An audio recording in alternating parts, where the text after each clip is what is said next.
हमने एक मिप्स का कोड लेना है जिसके अंदर फॉर लूप का इस्तेमाल किया गया हो, और इसको हमने डॉक्टर मिप्स के ऊपर चलाना है। और इसको चलाने के लिए हमें डॉक्टर मिप्स सॉफ्टवेयर की ज़रूरत होगी, और इसको हम गूगल से सिंपली डाउनलोड कर लेंगे और इसको इंस्टॉल करेंगे। लेकिन इंस्टॉल नहीं होगा, उसके लिए हमें जावा की एक फ़ाइल की ज़रूरत होती है।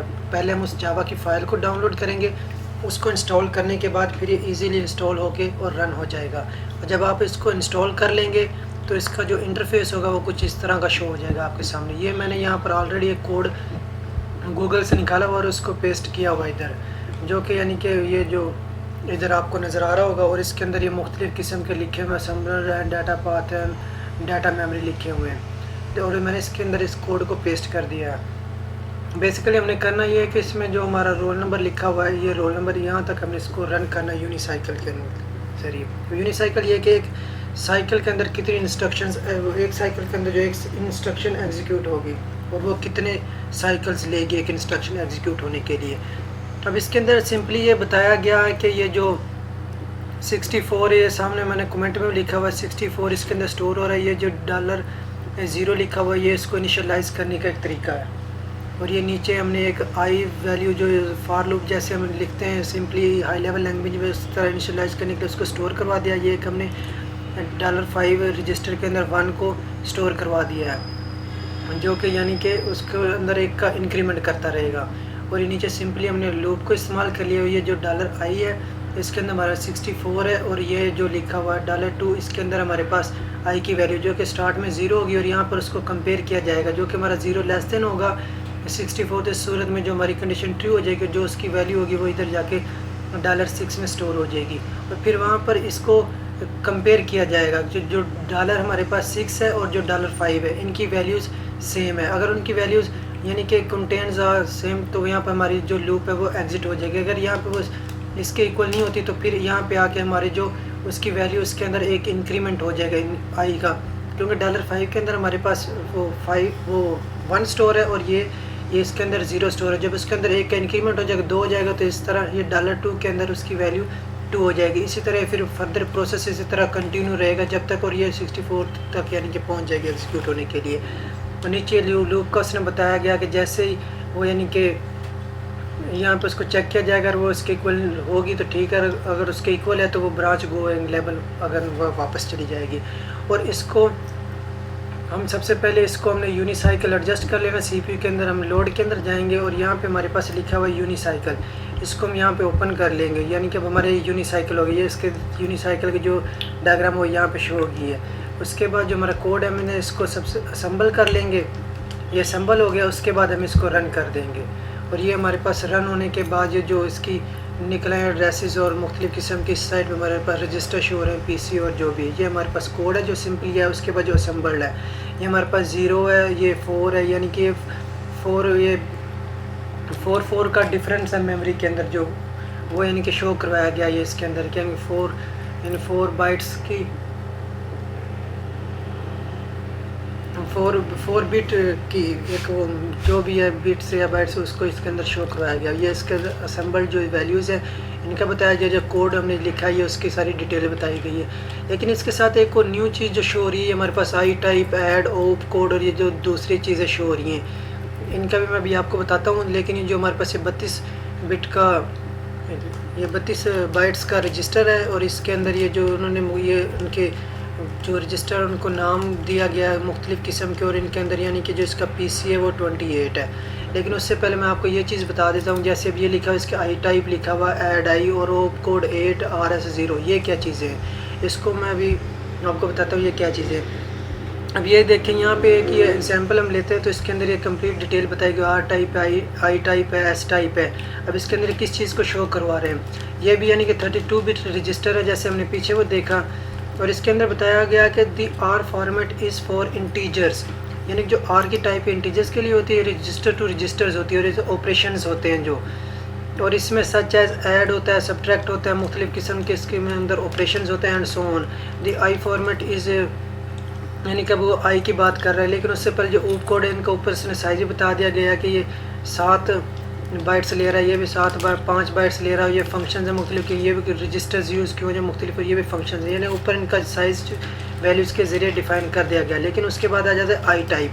ये आई टाइप है, I type format is loads and immediate operation such as load and add I, यानी जो इमीडिएट ऑपरेशंस होने होते हैं वो हमारे पास आई टाइप के अंदर हो जाते हैं। इसी तरह यहाँ पे फर्दर जो चीज़ें बताई गई हैं, लेकिन उन हमारी जो इसके अंदर कोड के अंदर वो हमने आर टाइप और आई टाइप यूज़ किया है। इसी तरह अब ये जो ये लिखा हुआ आई टाइप, इसके साथ ये ऊप कोड आ रहा है, आर एस आ रही है, मुख्तलिफ़ किस्म के रजिस्टर्स यूज़ किए हैं, फंक्शन 32 ये जो इनके इस तरह यूज़ किए गए हैं। उसके बाद आ जाती है हमारे पास डाटा पाथ डायग्राम। अब डाटा पाथ डायग्राम ये जो हमें यहाँ पे बताया गया है, जैसे ये हमारे पास यानी कि पीसी है 28 है, और इसका यहाँ पे हमारे पास एक कंप्लीट यानी कि इसकी वो बताई गई है। अब ये देखें, ये प्रोग्राम काउंटर है। प्रोग्राम काउंटर क्या होता है? Contains the address of the instruction being executing, the address is updated with the value at the input, यानी कि जो हमारी एक इंस्ट्रक्शन एग्जीक्यूट होना है इसका एड्रेस भी इसके अंदर होता है, और जो नेक्स्ट आने वाली इंस्ट्रक्शन होती है जब वो एग्जीक्यूट के लिए चली जाती है, और नेक्स्ट इंस्ट्रक्शन का एड्रेस भी इसके अंदर आ जाता है कि इसने इसके बाद एग्जीक्यूट होना है। और ये यहाँ पर हमारे पास ये इसका एड्रेस बताइए, पीसी स्टार्ट में हमारे पास 0 था, लेकिन जो इसके बाद न्यू हमारा आएगा वो इसने यहाँ पर एड्रेस बताया हुआ है 5545 जो यानी कि, और ये हमारे पास उसके बाद आता था इंस्ट्रक्शन मेमोरी। अब इंस्ट्रक्शन मेमोरी को कि में क्या होता है, इसके जो हमारा प्रोग्राम एग्जीक्यूट होना होता है उसके अंदर इसका यानी कि वो बताया गया कि ये जो आपका प्रोग्राम है इसके अंदर क्या क्या ऑपरेशन अप्लाई होंगे, कंप्लीट डिटेल बताई गई है इसके अंदर। उसके बाद ये हमारे पास ये कि मल्टीप्लेक्सर आ जाता है। मल्टीप्लेक्सर क्या होता है? सिलेक्ट द इंस्ट्रक्शंस, यानी ये रजिस्टर से इंस्ट्रक्शंस को हमारे को सिलेक्ट करता है, और उसके बाद उसके ऊपर मल्टीपल ऑपरेशंस अप्लाई करने के बाद यानी कि उसको आगे भेज देता है। ये एक ऊपर कंट्रोल यूनिट लिखा हुआ है। कंट्रोल यूनिट इस चीज़ को वो यानी कि कंट्रोल करता है कि इसके ऊपर जंप कितने ऐड क्या करना, सब्ट्रैक्ट करना, मेमोरी में लोड कहाँ पे करना है, यानी कि तमाम रीड राइट के ऑपरेशंस को कंट्रोल ये कर रहा होता है। और उसके बाद आ जाता है ये जो रजिस्टर बैंक। रजिस्टर बैंक में हमारे पास ये इंस्ट्रक्शन, ये रजिस्टर यूज़ किए हम जहाँ पे हमारे पे वैल्यूज़ को रीड किया जाता है रजिस्टर्स के ज़रिए, रजिस्टर से, और वहाँ पर उसको राइट किया जाता है। तमाम चीज़ों को यहाँ पे इसके अंदर कंट्रोल किया जाता है रजिस्टर बैंक। अब रजिस्टर बैंक यहाँ पे हमारे पास दिया गया है, ये holds all the MIPS registers and provides read write to them. The value of the read register 1 and the read register 2 are the reads into the following outputs. उसके बाद output latency 100 double click to change the. उसके बाद नीचे हमारे पास read की जो values बता दी गई हैं, जो राइट उसके बाद और नीचे उसके हमारे पास आउटपुट के जो रिज़ल्ट हैं वो भी बता दिए गए हैं। और उसके बाद ये आ जाते हैं जो उसके बाद राइट के बाद उसने रीड डाटा किया 400 है, ये भी उसके बाद रीड डाटा 400 है। उसके बाद मल्टीप्लेक्सर है जिसने उन दोनों को राइट करके उसके बाद उसके अगेंस्ट उसने आउटपुट प्रोवाइड कर दी। ये भी इस तरह लाइन 1 है, लाइन 2 है। उसके बाद ये अर्थमेटिक एंड लॉजिक यूनिट के अंदर ये कि लाइन्स के अंदर को वैल्यूज़ लेता है, उनके ऊपर जो भी ऑपरेशन अप्लाई करने होते हैं उनके ऊपर ऑपरेशन अप्लाई करने के बाद उनको आगे भेज देता है। और ये डाटा मेमोरी है। RAM memory with several positions to store data temporarily if memory read is active. This specified memory positions in read from the if memory. हमें इसके अंदर भी वो डाटा मेमोरी का बताया गया है। ये कंप्लीट यानी कि इसके अंदर बताया गया, इसकी आउटपुट भी ये है। और ये आगे मल्टीप्लेक्सर, आगे select the results of the ALU of the value of the from the registers.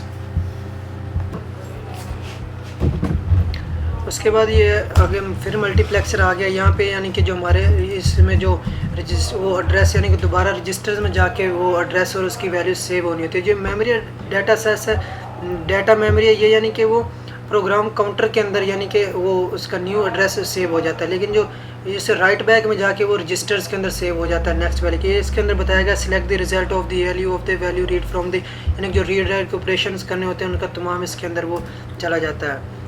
और ये नीचे ALU कंट्रोल भी लिखा हुआ है, जहाँ पे उसकी ALU के इनपुट्स को और आउटपुट्स को कंट्रोल किया जाएगा। उसके बाद साइन एक्सटेंड का लिखा हुआ है। उसके बाद ये शिफ्ट रजिस्टर का बताया गया, ये ऐड का है जो हमारे पास प्लस प्रीवियस प्रोग्राम काउंटर होगा उसके अंदर न्यू वैल्यू का, जैसे हमारे पास प्रीवियस है 45 उसके अंदर जब प्लस 46 या जो भी है ये इधर शो हो रहा है लाइन 1050, यानी कि नेक्स्ट एड्रेस उसने बता दिया कि नेक्स्ट एड्रेस हमारे पास ये आएगा। यानी कि इसके अंदर तमाम उसने डिटेल्स को बता दिया। अगर यहाँ पे आके जो उसके यानी कि जंप है उसके आउटपुट्स यानी कि उसका बता दिया गया। उसके अंदर आ जाते हैं हम डाटा मेमोरी के अंदर। ये डाटा मेमोरी के अंदर इस एड्रेसेस बताए गए हैं, यानी कि जहाँ तक ये जा रही है वो यानी कि 396 है, ये इसके एड्रेसेस हैं। और वैल्यूज़ क्योंकि उसके अंदर ज़ीरो स्टोर है, ये दूसरे रजिस्टर्स का हमारे लिए बताया गया है। और इसके बाद एक जो हमने और काम करना है उसका है, हमने इसका स्टैटिकल परफॉर्मेंस फाइंड करनी है। इसके लिए हम डाटा पाथ के ऊपर आएंगे। डाटा पाथ के ऊपर आने के बाद ये नीचे लिखा हुआ स्टैटिक्स, इसके ऊपर हमने क्लिक किया तो यहाँ पे हमें इसकी परफॉर्मेंस बता दी गई है प्रोग्राम कि इसने क्या क्या लिया। इसने क्लॉक पीरियड जो लिए हैं वो 930 पर सेकंड लिए हैं। उसके बाद क्लॉक फ्रीक्वेंसी 1.08 गीगाहर्ट्ज़ है। उसके बाद एग्जीक्यूशन साइकिल इसमें 5 लिए एक इंस्ट्रक्शन को एग्जीक्यूट करने के लिए। उसके बाद एग्जीक्यूशन टाइम इसका इतना लगा, उसको एग्जीक्यूट 465। और उसके बाद एग्जीक्यूशन इंस्ट्रक्शंस हमारे पास 5 है। उसकी CPI 1 है क्योंकि यूनिसाइकिल है। उसके बाद फॉरवर्ड्स हैं, स्टॉल्स हमारा कोई भी नहीं आया। उसके बाद ये ठीक है। अब इसी काम को हमने रिवर्स के ज़रिए करना है। अब रिवर्स यानी कि इस कोड को हमें रिवर्स ऑर्डर में चलाना है। उसके लिए हम क्या करेंगे, उसके लिए हम सिंपली यहाँ पर जब हमारे पास ये 64 लिखा हुआ है, इसकी जगह हम 1 को ऐड कर देंगे और यहाँ पे जो है ये हमारे पास 64 हो जाएगा। 64 के बजाय रिवर्स ऑर्डर में हम लिखेंगे तो यानी 46 आ जाएगा वो। और उसके बाद एंड लूप पे ये सारा इसी तरह रहेगा। और ये जो ऐड लिखा हुआ है यहाँ पर हम कर देंगे सब्ट्रैक्ट, यानी कि उसके अंदर से एक एक सब्ट्रैक्ट हो गया। फिर ब्रांच इक्वल की जगह हम ऐड करेंगे क्योंकि वो हमें आगे जाएगा। इसके बाद इसको भी हम सेम उसी तरीके के साथ CPU पे लोड जाएंगे, यूनिसाइकिल करेंगे, ओपन करेंगे। उसके बाद इसकी डायग्राम्स ओपन होगी इसके अगेंस्ट, लेकिन हम कोड में ही आएंगे। उसके बाद इसको असेंबल किया जाएगा, उसके बाद इसको रन किया जाएगा। और ये भी सेम ही उसके अंदर ये एड्रेसेस बताए गए 4 यानी 4 के। उसके अंदर डिफरेंस आई टाइप है, उस टाइप जो उसके अंदर बताया गया। उसके बाद असेंबली आ गया, कोड आ गया, ये वही रजिस्टर्स हैं। इसके अंदर मुख्तलिफ वैल्यूज़ स्टोर हो गई हैं। ये देखिए -46 या 46 जो भी इसके अंदर में कोड के चेंजेस किए उसके अगेंस्ट इसकी वैल्यूज़ निकल आई हैं। इसका प्रोग्राम 28 है। और इसी तरह इसका असेंबली में हम आ गए। उसके बाद इसका डाटा पाथ है वही सेम है। इसका डाटा पाथ में कुछ चेंजिंग होगी क्योंकि हमने इस कोड को रिवर्स ऑर्डर में करा दिया, इनके वो भी चेंज हो गए हैं। प्रोग्राम काउंटर इसकी वैल्यूज़ भी सारी चेंज हो चुकी हैं। इसकी वर्किंग सारी सेम है जैसे पिछले वाले प्रोग्राम के, लेकिन अब ये उसके रिवर्स में चलना वो स्टार्ट हो जाएगा। उसके बाद इसकी डाटा मेमोरी है, उसके अंदर भी कंप्लीट इसके अंदर भी 4 का डिफरेंस आ गया जिसके अंदर एड्रेसेस हमने डिफ़ाइन किए गई हैं। उसके बाद ये जो इसका लिखा हुआ है डाटा पाथ के हम जाएंगे, स्टैटिक्स के अंदर जाएंगे और इसकी हमें स्टैटिक्स निकल आएंगे इस प्रोग्राम के। अब हमारा क्लॉक पीरियड इसमें 930, इसमें मैंने फ्रीक्वेंसी 1 सेम है।